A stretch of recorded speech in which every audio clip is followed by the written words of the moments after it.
Vamos começar agora a farmacologia do sistema nervoso autônomo.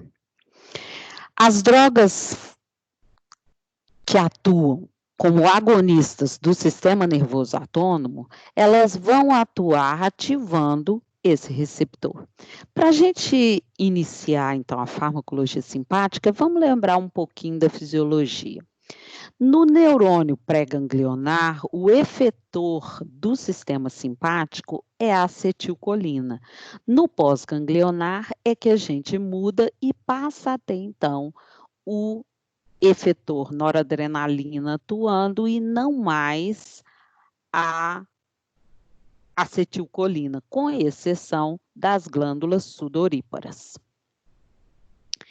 A noradrenalina ela é produzida tanto periférica quanto no sistema nervoso central. Ela é produzida a partir da tirosina, sobre a qual age uma enzima, forma a dopa, outra enzima atua, forma a dopamina, e a dopamina, também quebrada por uma outra enzima, a dopamina beta-oxidase, gera noradrenalina, que após quebra por uma enzima, vai gerar a adrenalina. Essa formação da noradrenalina acontece, como eu disse para vocês, no sistema nervoso central. Essa dopamina formada, então, vai ser colocada em vesículas e essas vesículas, em resposta a um estímulo, vão se fundir com a membrana e liberar na fenda sináptica. Essa noradrenalina, então, vai atuar sobre os receptores alfa e beta e estimular o simpático.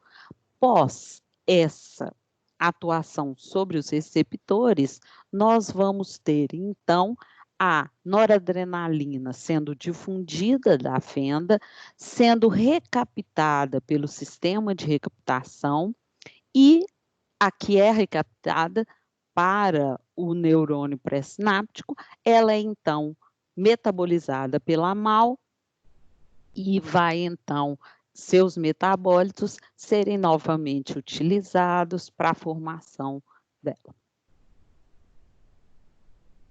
Então, no sistema nervoso central, a noradrenalina é formada na terminação nervosa e perifericamente na suprarrenal, nas células cromafins, nós vamos ter, então, a formação da adrenalina e da noradrenalina, que vai ser liberada na circulação. Essa noradrenalina formada, a adrenalina e a dopamina, são metabolizadas pelos sistemas enzimáticos da MAL e da CONT. Esse sistema, ele tanto está presente, como eu mostrei vocês, no sistema nervoso central, quanto também perifericamente no trato gastrointestinal. A MAL significa Sistema das Monoamino-Oxidases, enquanto CONT significa catecol ou metiltransferase. Como eu falei com vocês, a MAL está presente no neurônio pré-sináptico e a CONT no pós-sináptico, além de estarem as duas presentes no trato gastrointestinal. Quando a gente fala nos receptores adrenérgicos, esses receptores são de dois tipos, os receptores do tipo alfa e os receptores do tipo beta. Os receptores alfa podem ser classificados em alfa 1 e alfa 2.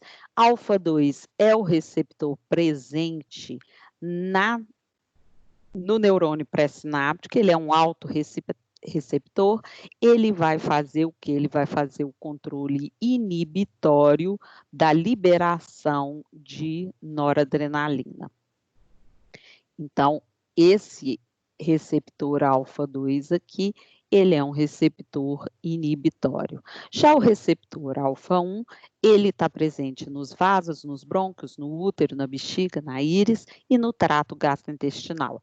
No trato gastrointestinal, é o único local onde o efeito do receptor alfa 1 é relaxamento e não contração. Os receptores beta se subdividem em beta 1, beta 2 e beta 3, e eles vão estar presentes beta 1 com predominância no coração, beta 2 nos vasos, principalmente da musculatura esquelética, nos brônquios, trato gastrointestinal, no útero, na bexiga, nas vias seminais e no músculo ciliar, e os receptores beta 3 no tecido adiposo, principalmente responsável pela lipólise. Quando a gente fala dos receptores alfa e beta, a gente sabe que os receptores alfa e beta são receptores do tipo metabotrópicos e são receptores acoplados à proteína G. O receptor alfa 1 é um receptor acoplado à proteína G do tipo Q, que dá uma resposta predominantemente excitatória, lembrando que com exceção do trato gastrointestinal, onde a resposta de alfa 1 vai ser não contração, mas o relaxamento do músculo no trato gastrointestinal. Já alfa 2 é um receptor acoplado à proteína GI, vai dar resposta predominantemente inibitória, e os receptores beta, tanto 1, 2 e 3, são todos eles acoplados à proteína GS e vão dar principalmente resposta excitatória, sendo que a resposta de beta 2 é uma resposta estimulatória, porque ela aumenta os níveis de AMP cíclico, mas vai causar nas vias respiratórias e no útero o quê? O relaxamento da musculatura lisa. Aqui, então, eu fiz um resumo mostrando onde nós temos o predomínio dos receptores alfa 1, beta 1 e beta 2, e vou falar para vocês de maneira mais detalhada onde é que esses receptores vão estar e qual é o sistema farmacodinâmico da resposta deles. Alfa 1, então, como eu disse, está principalmente nos vasos sanguíneos, vai estar presente no coração e vai promover lá o crescimento e a estruturação do mesmo, e vai gerar principalmente a vasoconstrição na aorta e nas artérias coronárias.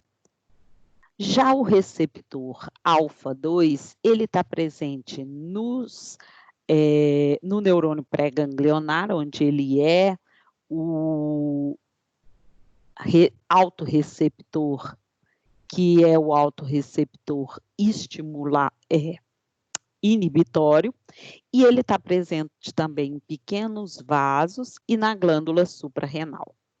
No coração, os receptores beta 1, quando ativados, vão causar um efeito estimulante, tanto da frequência, que a gente denomina cronotropismo, quanto da força, que a gente denomina inotropismo. Isso vai, então, gerar um aumento no débito cardíaco, no consumo de oxigênio do coração. Essa figura mostra em detalhes esse mecanismo molecular. Quando a gente pensa na pele, os receptores alfa vão estar fazendo o quê? Vasoconstrição cutânea, vão tender a aumentar a sudorese, a piloereção, o que é extremamente importante na termorregulação. Então, a gente pode ver que nas arteríolas da pele eu vou ter a contração, né, desses vasos, dessas arteríolas, desculpa, via alfa 1, e nas arteríolas da musculatura esquelética eu tenho relaxamento, porque o receptor presente é o receptor beta 2. Nas veias eu tenho constrição por alfa 1 e dilatação pelos receptores beta 2. No metabolismo geral, a gente vai ter os receptores beta 2 influenciando a glicogenólise e a gliconeogênese, e os receptores beta 3 estimulando no tecido adiposo a lipólise, assim também como faz os receptores beta-2. Eu vou ter, então, a ativação dos receptores adrenérgicos, favorecendo os estoques energéticos do organismo, através do glicogênio e da gordura, favorecendo, então, a ativação desses estoques em combustíveis disponíveis para serem usados pelo organismo, ou seja, glicose e ácidos graxos. Nos adipócitos, então, a estimulação de beta-3 promove a lipólise. Mas beta-3 não vai ser um alvo de estudo tão intenso da gente, por quê? Porque nós não temos medicação para os receptores que atuam diretamente sobre os receptores beta-3. No músculo esquelético, então, a gente vai ver um aumento na captação de potássio, a glicogenólise, isso tudo via estímulo de receptor beta-2, no fígado, glicogenólise e gliconeogênese, principalmente por beta-2, mas também com a ação de alfa-1. No tecido adiposo, os receptores beta estimulam a lipólise, enquanto o alfa vai diminuir, principalmente alfa-2, essa lipólise. Nas glândulas sudoríparas, a gente tem um aumento da secreção. No pâncreas, a secreção de insulina é aumentada por beta-2 e diminuída por alfa-2, enquanto no rim, os níveis de renina vão ser alterados, sendo aumentados por beta-1, aumentando então os níveis de renina, aumenta-se a anjo 2, aumentando então a pressão arterial. Já a alfa-2 vai diminuir os níveis de renina, diminuindo anjo 2 e tendendo a diminuir, então, a ação da angiotensina 2 sobre a pressão arterial.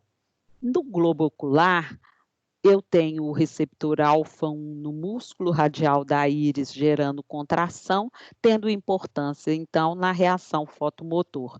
Enquanto que o receptor beta-2 vai estar localizado no músculo ciliar e o seu efeito é relaxamento, o que vai ser de importância para a adaptação da visão distante.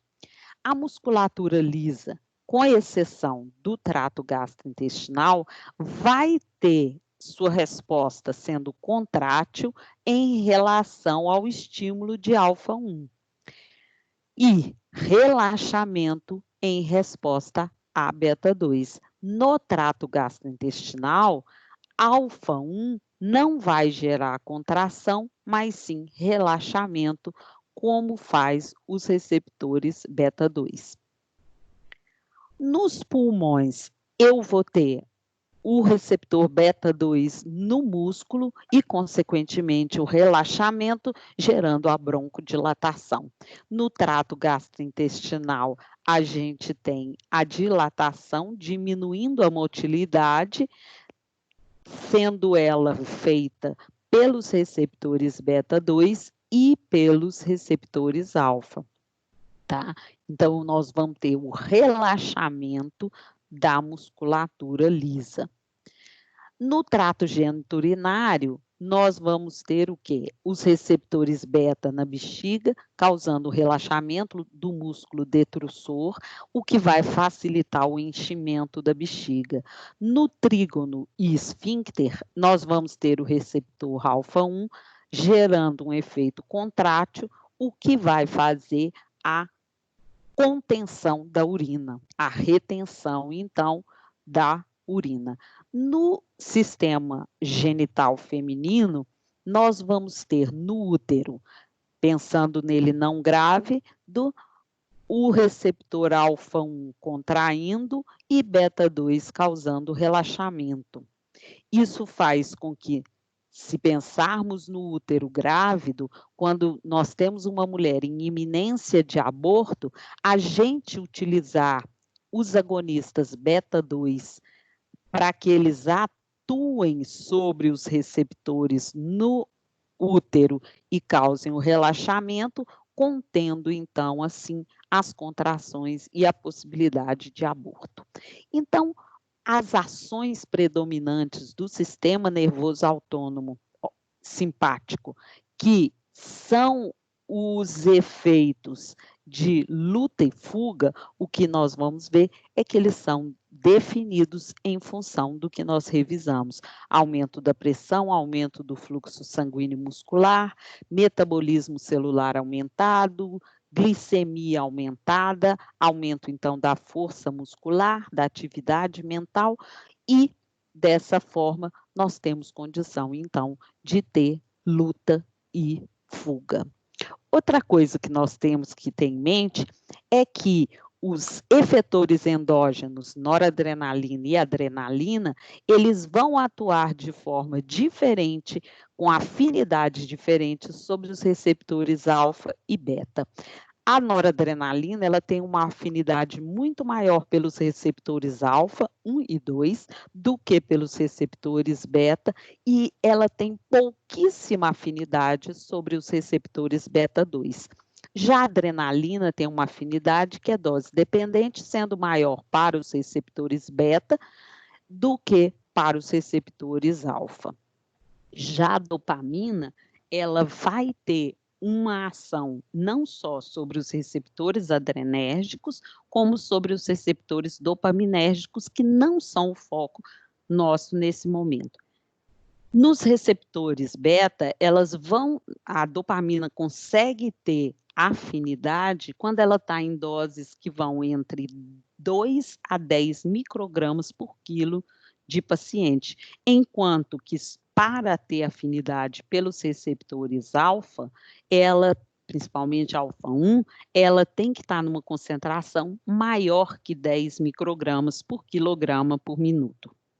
Bom, aqui então nós vamos ver, para resumir tudo que nós revisamos de fisiologia, a formação da noradrenalina no sistema nervoso, lá no neurônio pré-sináptico, a possibilidade dela de ser metabolizada pela MAO, que vai estar presente aqui, e pela CONT, que vai estar no pós-sináptico, ela sendo então colocada em vesículas e então sendo liberada na fenda sináptica. Essa liberação, então, e essa noradrenalina na fenda pode sofrer difusão e metabolismo, ou então sofrer a recaptação para o neurônio pré-sináptico e ser metabolizada ou novamente colocada na vesícula para ser novamente liberada. Nós, então, agora vamos começar a farmacologia das drogas agonistas adrenérgicas, que são denominadas de drogas simpático-miméticas ou drogas adrenérgicas. Elas podem ser classificadas, então, em drogas de ação direta, de ação indireta e mista, e nós vamos ver isso agora. Então, qual que é o conceito de uma droga simpático-mimética? É aquela droga capaz de reproduzir os efeitos decorrentes da estimulação simpática. Classificam-se em drogas de ação direta, que são aquelas que são capazes de se ligar aos receptores adrenérgicos, estimulando-os, ou drogas de ação indireta, que são aquelas que vão fazer o reforço da ação da noradrenalina endógena. Dessa forma, elas podem conseguir esse objetivo promovendo ou a liberação sináptica de noradrenalina ou inibindo a recaptação intraneuronal de noradrenalina ou inibindo o metabolismo da noradrenalina. As drogas de ação mista já conseguem atuar de forma direta e indireta, ou seja, elas tanto conseguem interagir nos receptores, como também conseguem fazer um reforço da noradrenalina endógena e da dopamina. Vamos então começar com as drogas de ação direta que não são seletivas. Vamos falar agora então da adrenalina e da noradrenalina, já que são drogas extremamente utilizadas, principalmente na emergência médica. No coração, então, Antes de começar a falar no coração, essas drogas, elas então são não seletivas, atuando tanto nos receptores alfa quanto nos beta.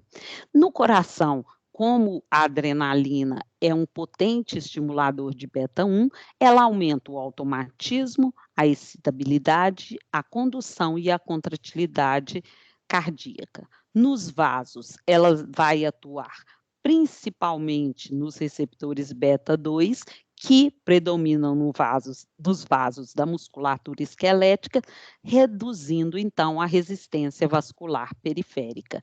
Nos receptores alfa-1, nos quais ela tem uma menor afinidade, ela reduz o fluxo sanguíneo, aumentando a resistência vascular periférica.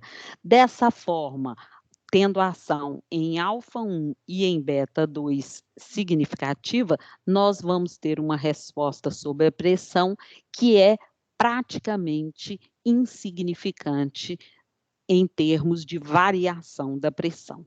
Já sobre o metabolismo, a adrenalina eleva a glicemia por aumentar a glicogenólise por estímulo alfa e vai ter a secreção de insulina sendo aumentada por beta e reduzida por alfa. Como predomina o estímulo alfa lá no pâncreas, o que nós vamos ter? Nós vamos ter uma hiperglicemia, porque vai resultar um predomínio da redução da liberação de insulina. Quanto ao metabolismo, absorção e excreção, a adrenalina, ela não é utilizada por via oral porque ela não é absorvida. Por que ela não é absorvida? Porque como nós temos a predominância, a existência da MAL no trato gastrointestinal e da CONT, nós vamos então ter a metabolização da adrenalina e da noradrenalina também, antes de serem absorvidas por via oral. Por esse motivo, elas não são usadas por via oral. A adrenalina pode ser usada por via subcutânea e, em decorrência da vasoconstrição que ela promove, ela vai ter uma absorção lenta e mais ou menos uniforme. Já na via intramuscular, como nós temos vasos de calibre um pouco maior, o aporte dela vai ser mais rápido, a circulação, mesmo considerando a vasoconstrição. O metabolismo dela é, então, feito pela MAL e pela CONT no trato gastrointestinal e ela é excretada na urina. O uso clínico da adrenalina é no broncoespasmo, onde a gente pode usar por via subcutânea. No caso de crises de asma, além da via subcutânea, podemos usar também por via inalatória. Nas reações alérgicas, em que a gente tem, inclusive, a possibilidade do choque anafilático, a gente emprega ela por via endovenosa. Na parada cardíaca, ela tanto pode ser usada por via intravenosa, como por via intracardíaca, isso associado a outras medidas. Como principais reações adversas, nós teremos tremores, nós teremos taquicardia e arritmias graves, o que pode, inclusive, gerar uma crise hipertensiva. A noradrenalina é outra droga de ação direta não seletiva do sistema nervoso simpático, que é um potente estimulante de alfa e de beta-1 com fraca ação em beta-2.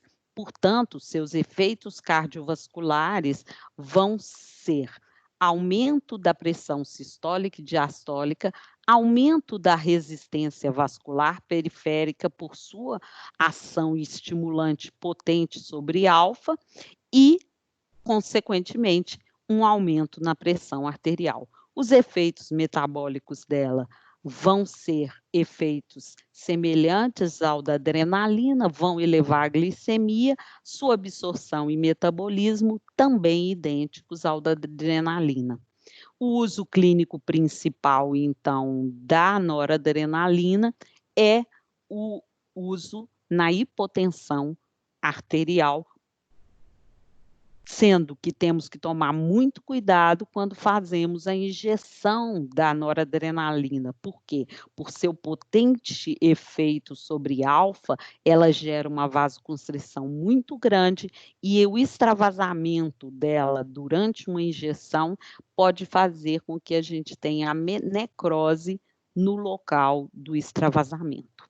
Além das drogas de ação direta não seletivas, nós temos as drogas de ação direta seletivas.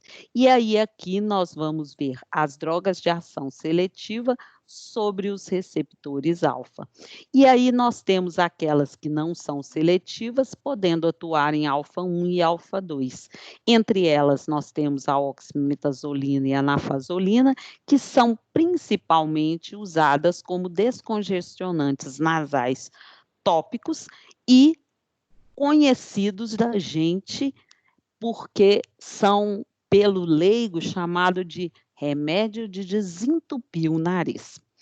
Os agonistas já seletivos para os receptores alfa-1 também são usados como descongestionantes nasais tópicos, mas também podem ser usados como descongestionantes nasais sistêmicos em preparações antigripais, aonde a gente normalmente tem, junto com esses agonistas seletivos de alfa-1, como a fenilefrina, a gente tem analgésicos antitérmicos, como dipirona e paracetamol, e mais um anti-histamínico. Além dos receptores seletivos para o receptor alfa-1, nós temos aquelas drogas que são seletivas para o receptor, só que agora para o receptor alfa-2. Uma dessas drogas é a clonidina. Como ela atua sobre o receptor alfa-2, o receptor alfa-2 é um autorreceptor. E quando ele é então ativado, ele vai fazer com que eu tenha uma redução do tônus do sistema nervoso simpático, o que vai gerar então hipotensão, justificando assim o seu uso clínico como antihipertensivo. Já as drogas seletivas para os receptores beta, nós temos aquelas que são seletivas para os receptores do tipo beta 1, que estão presentes principalmente no coração. Um exemplo de droga seletiva para receptor beta 1 é a dobutamina. Ela é usada principalmente na insuficiência cardíaca congestiva no momento da emergência. Ela vai ter um efeito sobre os receptores beta 1, gerando então um aumento do inotropismo e do cronotropismo cardíaco, sendo que o aumento é muito maior da força do que da frequência cardíaca. Outra droga de ação direta seletiva, mas agora para os receptores beta 2, são os agonistas considerados broncodilatadores. Eles vão atuar sobre os receptores beta 2 que se encontram no pulmão e vão fazer, então, o relaxamento dos brônquios, causando broncodilatação. Eles podem ser, inclusive, divididos em relação à duração do seu efeito, em drogas de longa duração e de curta duração. Agonistas, então, seletivos de beta 2 vão causar, como eu disse, o relaxamento da musculatura lisa brônquica com diminuição da resistência à passagem do ar. Elas vão dar como efeitos indesejáveis tremores relacionados à ação de beta 2 na musculatura esquelética e taquicardia pela falta de seletividade, pela ação dela também nos receptores beta 1.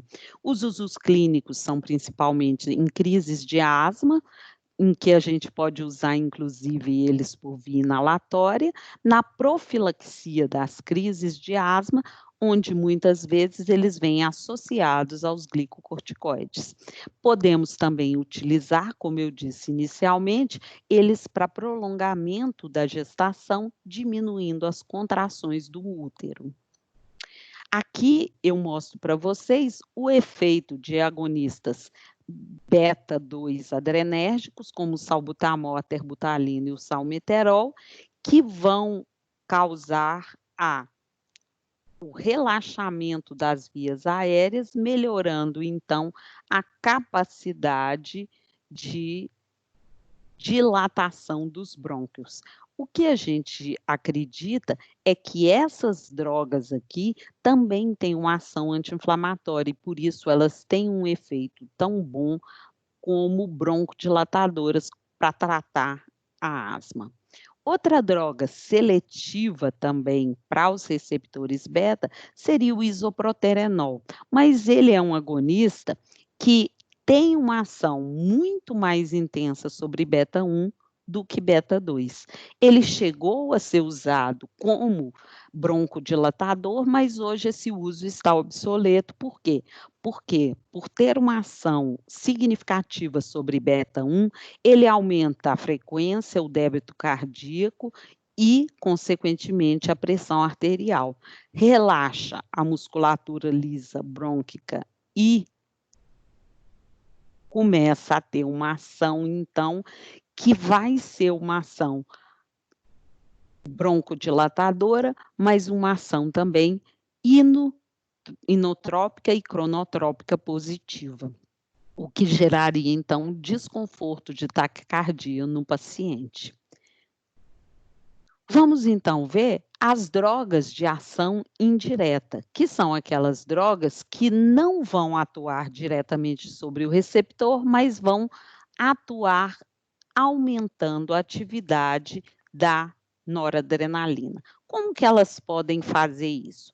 Elas podem atuar aumentando a liberação da noradrenalina, então elas podem aumentar a liberação de noradrenalina, elas podem bloquear o sistema de recaptação da noradrenalina ou podem inibir o metabolismo da noradrenalina. Então, nós vamos iniciar vendo os inibidores os agentes liberadores da noradrenalina.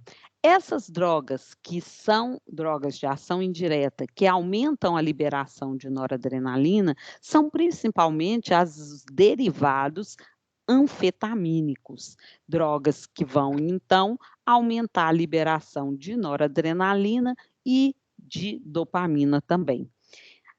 Além das drogas anfetaminérgicas, nós temos a tiramina, que não é usada como medicamento na clínica, fazendo também um aumento na liberação de noradrenalina. Além das drogas de ação indireta, que fazem a liberação da noradrenalina, a gente tem as drogas que vão fazer o quê? O bloqueio da recaptação da noradrenalina.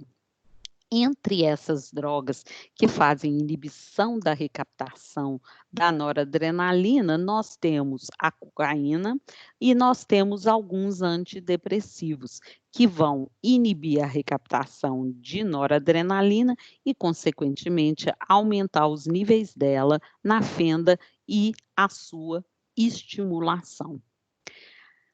Temos também a droga de ação indireta, que faz a inibição do metabolismo da noradrenalina. Entre esses inibidores da metabolização, nós temos os inibidores da MAO, que são agentes antidepressivos, como a feneuzina, tranilcipropamina, alguns antiparkinsonianos e os inibidores da CONT, que também metaboliza a noradrenalina, que são principalmente drogas antiparkinsonianas. Bom, agora que nós vimos tanto os inibidores da metabolização, como vimos a tiramina, vale aqui lembrar que quando o indivíduo faz o uso dos inibidores da MAO e tem, então, níveis de tiramina na corrente sanguínea aumentados. Por quê? Porque a tiramina está presente em vários alimentos. Essa tiramina, que também é metabolizada pela MAO, vai, então, deixar de ser metabolizada por ela, os seus níveis plasmáticos e centrais vão aumentar e, consequentemente, ela, por uma via metabólica alternativa, vai gerar um aumento na produção de noradrenalina. Essa noradrenalina, então, vai levar a efeitos tanto centrais quanto periféricos. Centrais como agitação e periféricos como aumento do débito cardíaco, aumento da pressão arterial. Aqui mostrando a tiramina por vias alternativas sendo utilizada para a formação de noradrenalina.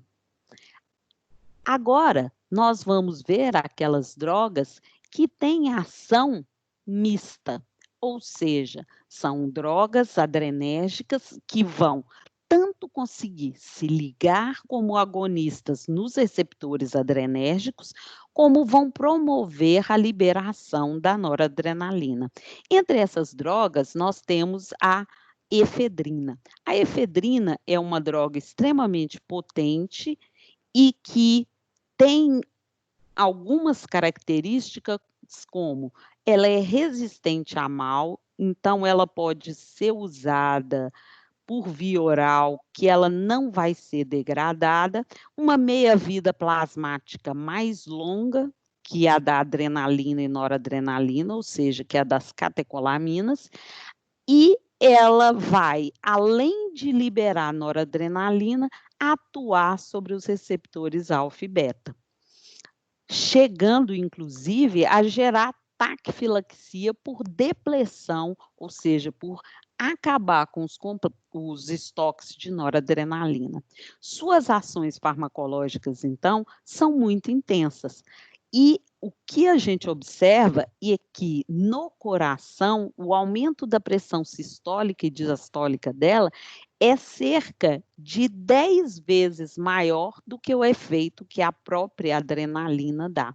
Isso foi um dos motivos pelos quais a efedrina saiu do mercado e deixou de ser usada em medicamentos.